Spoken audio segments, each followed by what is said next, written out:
자, 오늘은 선생님이랑 같이 던지기에 대해서 좀 더 배워보도록 하겠습니다. 우리가 일반적으로 던지는 방법을 크게 두 가지로 나누고 있습니다. 오버핸드 던지기와 언더핸드 던지기, 이렇게 두 가지로 나뉘는데요.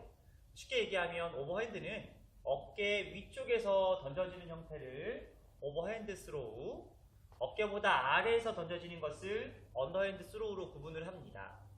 그런데 조금 더 정확하게 얘기하자면 언더핸드 스로우가 어깨보다 아래라고 했는데 이렇게 가는 동작이잖아요. 근데 이걸 만약에 어깨보다 위에서 놓게 되면 이거는 언더핸드일까요? 오버핸드일까요? 반대로 오버핸드 스로우가 위에서 가져간다고 했는데 어깨보다 더 아래로 가지고 와서 던졌다고 한다면 이거는 언더핸드 스로우일까요? 오버핸드 스로우일까요? 논란의 소지가 좀 더 있겠죠. 선생님 개인적인 생각으로는 이것이 어느 방향으로 가느냐, 여러분 보시기에 시계 방향으로 회전해서 올라가는 거면, 시계 방향으로 가져가서 던지는 거면 이거는 오버핸드 스로우가 맞고요. 여러분 보시기에 반시계 방향으로 돌아가서 던져지는 것은 언더핸드 스로우가 맞습니다. 그러니까 방향을 어떻게 놓고 보느냐, 어깨로도 구분할 수 있지만 방향으로도 구분할 수 있을 것 같고요. 오버핸드 스로우와 언더핸드 스로우 말고도 옆쪽에서 가져가는 사이드 투구, 사이드 스로우도 있는데요. 여러분 이건 중요한 건 아니고 언더핸드와 오버핸드 차이가 어떤 건지는 좀 기억해 주면 좋겠고요. 오버핸드 스로우는 일반적으로 공을 세게 또는 멀리 던질 때 사용을 하고, 언더핸드 스로우는 공을 조금 더 약하고 가까운 거리일 때 던지는 방법에 큰 차이가 있습니다. 여러분이 기억하셔야 될 것은 오버핸드 스로우는 위에서 던지는 건데 강하게 던질 때, 멀리 던질 때, 언더핸드 스로우는 아래쪽에서 던지는 건데 공을 약하게 던질 때, 가까운 거리 던질 때로 기억하시면 좋겠습니다. 자, 꼭 기억하세요.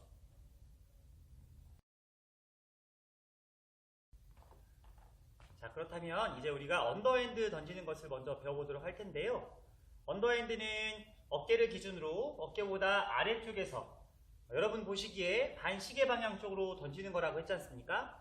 거리가 비교적 가까운 거리에서 던질 때 쓰는 방법이라고 말씀드렸죠. 자, 이때 중요한 던지기 방법의 자세가 있습니다. 어떤 거냐면 팔이 쭉 펴져야 된다는 거죠. 팔이 펴져서 마치 시계의 진자 운동처럼 왔다 갔다, 이걸 구부려서 던지는 게 아니고요. 팔을 펴서 팔의 회전, 어깨를 중심으로 부드럽게 회전된다는 느낌으로 공을 던져주는 것이 좋습니다. 자, 또한 거리가 짧다면 같은 발 같은 손으로 던지는 게 더 나은데요. 예를 들면 이렇게 던지는 겁니다.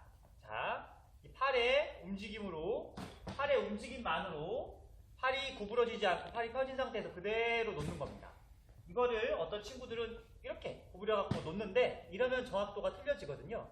그때그때마다 달라져요. 그러니까 부드럽게 팔을 해서 놓는데, 이 거리가, 던지는 거리가 짧다면 같은 발 같은 손으로 던지는 게 좋다는 거죠. 같은 발 같은 손. 만약에 다른 발 다른 손을 한다면 나갈 수 있는 거리가 좀 짧잖아요. 만약에 같은 발 같은 손을 하면 앞쪽으로 조금 더 많이 갈 수 있죠. 다트를 던지는 것도 비슷하거든요. 다트를 던질 때는 같은 발 같은 손으로 나가서 던집니다. 다른 발 다른 손으로도 던질 수 있지만 조금이라도 타겟에 가까이 가기 위해서는 다른 발 다른 손보다 같은 발 같은 손이 조금 더 가까이 갈 수 있기 때문에 이런 방법이 좋습니다. 그렇기 때문에 가까운 거리잖아요. 얘는 앞쪽으로 나서 던지는데, 이때 중요한 포인트는 바로 무릎을 구부리는 겁니다. 그냥 단순하게 팔의 힘만으로도 던질 수 있지만 무릎을 튕겨준다는 느낌으로, 부드럽게 올려준다는 느낌으로 공을 던지면 훨씬 더 자연스럽고 정확하게 공이 갈 수 있습니다. 자, 기억합시다. 언더핸드 스로우의 방법은 팔을 펴고 무릎을 구부려주는 겁니다. 자, 가까운 거리에서는 같은 발, 같은 손. 근데 이게 만약에 이거보다 지금 더 거리가 멀어진다면 같은 발, 같은 손이 아니라 그때는 다른 발, 다른 손의 개념으로 올라가면서 던지는 것이 훨씬 더 정확하게 던질 수 있습니다.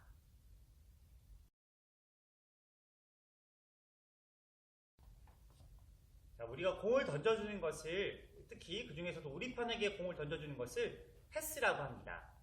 패스란 뜻이 뭘까요? 내가 하기 싫은 것을 남에게 미루는 걸까요? 아닙니다. 선생님이 생각할 때 특히 체육에서의 패스는 어떤 거냐면 서비스라고 생각합니다. 서비스는 뭐죠? 여러분이 받았을 때 기분이 좋은 게 서비스지 않습니까? 예를 들어서 여러분이 고깃집에 갔는데 고기를 먹었어요. 먹었는데 사장님이 서비스로 여러분이 시키지도 않았던 냉면을 줬습니다. 그럼 어떨까요? 기분이 굉장히 좋잖아요. 근데 이 냉면이 알고 보니까 남이 먹다 남긴 거예요. 그럼 기분이 어떨까요? 굉장히 기분이 나쁘겠죠? 마찬가지입니다. 서비스라고 하는 것은 내가 상대방에게 베푸는 건데 이 상대방이 받았을 때 기분이 좋아야 되는 거, 그게 서비스거든요. 그러니까 패스는 서비스입니다. 그러니까 즉 내가 친구에게 공을 줬을 때 친구가 공을 받기 좋아야 되는 거죠. 우리 편에게 줬을 때요. 물론 우리 편에게 주지 않을 때는 예를 들어 핸드볼 경기 같은 경우나 농구 경기 같은 경우에는 상대방이 못 받게 줘야 되잖아요. 그때는 상대방이 받지 못하게 줘야 되기 때문에 받기 편한 상태로 주면 안 됩니다. 그러나 우리 편의 입장에서 봤을 때는 받기 편하게 주는 것, 그게 바로 패스입니다. 자, 그렇다면 어떻게 줘야 되느냐? 우리 편에 받는 사람을 기준으로 어깨에서 허리 사이의 높이에 공이 와야지만 받기가 좋습니다. 다시 정리해볼까요? 어깨에서 허리 사이에 공이 와야지 받기가 좋습니다. 왜냐하면 팔이 이 부분에 있기 때문에 그래요. 만약에 어깨보다 더 올라오면 공이 어디 쪽으로 오는 거죠? 얼굴 쪽으로 온다는 두려움이 생기지 않습니까? 그러면 어떻게 될까요? 공을 피할 수밖에 없게 되는 거고요. 머리보다 더 위에 있으면 공을 잡기가 쉽지가 않죠. 반대로 허리보다 더 아래로 내려가게 되면 공을 내려가서 잡아야 되기 때문에 공을 놓칠 수 있는 가능성도 많습니다. 그렇기 때문에 여러분이 이왕 공을 우리 친구에게 준다고 한다면, 패스를 한다고 한다면 가급적 어깨에서부터 허리 사이에 이 손의 가용 범위 안에서 공이 올 수 있도록 여러분이 그렇게 주는 게 좋습니다. 자, 그러면 선생님은 지금 받을 사람이 없으니까 이 정도 거리라고 생각을 하고 저기 있구나 라고 하고 공을 주는데 이 공을 직선으로 주는 것이 아니라 포물선을 그리듯이 주는 게 좋습니다. 공이 직선으로 간다는 것은 아직 공의 힘이 잔뜩 남아있다는 얘기잖아요.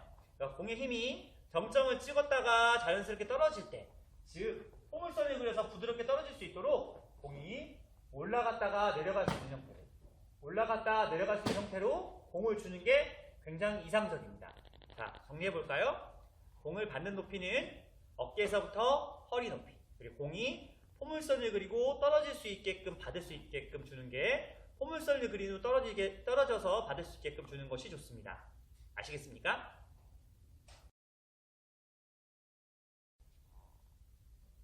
자, 이번에는 여러분이 공을 받는 친구의 입장이 되어서 공을 받는 자세에 대해서 배워보겠습니다. 공을 받을 때는 손의 자세가 굉장히 중요한데요. 손이 먼저 앞으로 나가는 마중손이 굉장히 중요합니다. 우리가 손님을 마중 나간다고 하잖아요. 마중 나가서 먼저 데리러 가는 거죠. 손이 먼저 나가 있는 상태에서 손을 공이 오면 잡아서 같이 가지고 들어오는 겁니다. 자, 무슨 말이냐면, 자, 두 사람이 오면서 부딪히게 되면 충격이 어떻게 될까요? 이 자동차가 시속 50km로 오고 있고 이 자동차도 시속 50으로 오고 있습니다. 그럼 둘이 와서 딱 부딪히면 순간적인 충격량은 50 더하기 50 돼서 100이 될 거예요. 그런데 이 충격을 줄이는 방법은, 자, 미리 나가 있는 상태에서 이 자동차가 50으로 올 때 이 자동차가 40으로 빠져나가면 결국엔 이 자동차가 부딪힐 수 있겠죠? 부딪히면 충격량은 얼마가 될까요? 얘가 50으로 가고 있고 얘가 40으로 가고 있으니까 부딪힌다고 하면 충격량이 10 정도 되겠죠. 네, 그렇습니다. 이것도 똑같습니다. 그렇기 때문에 어떻게 하는 거냐면 미리 공이 나가 있는 것을 가지고 들어오는 거죠. 가지고 들어오면 충격을 흡수하는 시간이 길어지기 때문에 아프지 않다는 겁니다. 자, 마치 자동차에 에어백이 있는 거와 똑같이 충격을 흡수하잖아요. 그거와 똑같습니다. 그래서 공을 잡는 친구는 손이 먼저 나가서 나 받을 준비가 돼 있어 라는 이런 뜻이거든요. 손이 앞으로 나가 있는 상태에서 공이 오면 가지고 들어오는 거죠. 자, 이때 공을 놓치지 않기 위해서 손을 삼각형 모양처럼 만들어주고 글러브 형태처럼 공을 감싸듯이 공이 오는 것을 부드럽게 쥐는 겁니다. 오는 것을 부드럽게. 자, 오는 것이 부드럽게. 오는 것을 부드럽게. 먼저 마중을 나가서 마중손이라고 했습니다. 가져오는 형태. 이렇게 하면 놓치지 않을 겁니다. 자, 던져주는 사람이 어깨에서 허리 높이 사이로 공이 온다면 잡는 친구는 미리 나가서 공을 가지고 들어와야 손가락에 부상도 입지 않을 수 있고 공도 떨어뜨리지 않을 수 있습니다. 자, 이때 제일 안 좋은 방법은 뭐냐면 손가락이 끝이 살아있으면 안 돼요. 손이 옆으로 벌려져 있어야 됩니다. 손이 앞으로 살아있게 되면 공이 올 때 수직으로 부딪힐 수 있게 되거든요. 그러면 손가락 염좌가 걸릴 수 있는 가능성이 높고 더 심할 경우에는 부러질 수도 있습니다. 그렇기 때문에 손바닥이 가급적이면 앞쪽을 볼 수 있도록 펴서 그대로 들어와서 딱 맞으면 어떻게 될까요? 예, 순간적으로 충격 때문에 움츠러지죠? 와서 가지고 들어올 수 있도록 이렇게 잡는 것이 굉장히 중요합니다.